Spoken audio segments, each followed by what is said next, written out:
Bulgur pilovi, ya'ni bulgur palovi. Bu turkcha bir taomdir va bu taomni o'zim birinchi marta tayyorlab ko'rdim. Buning uchun bizga bulgur guruchi kerak bo'ladi. Bulgur guruchini yaxshilab yuvib, tozalab olamiz va suvga uyutmaymiz, shundayligicha kutib turadi. Va qizigan skоворodkaga 2 qoshiq saryog'imizni solamiz. Erigungacha yaxshilab qovuramiz. Ustiga 2 qoshiq semichka yog'ini ham qo'shib yuboramiz.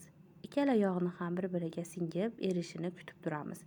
Va bizga 2 xil tomat kerak bo'ladi. Bittasi qizil bolgarskiy tomati, ikkinchisi pomidorli tomatimiz kerak bo'ladi. Bu tomatlarni ham yog'larimiz bilan yaxshilab qovurib qizargungacha kutib turamiz. Siz boshqa davlatlarning taomlarini ham tayyorlab ko'rganmisiz? Bu men uchun juda ham qiziq. Kommentariyaga albatta yozib qoldiring. Videoda ko'rib turganingizdek tomatimiz yog'lar bilan yaxshilab qovurilib oldi va uni ustiga yuvilgan bulgur guruchlarimizni solamiz va yaxshilab aralashtirishni boshlaymiz. Siz ehtiyot bo'lib aralashtiring. Men shunaqa hamma yoqqa to'kib sochib aralashtirdim, chunki skоворodkam kichkinalik qildi va orada katta qozonimga ham bulgur pilovimni oldim keyin.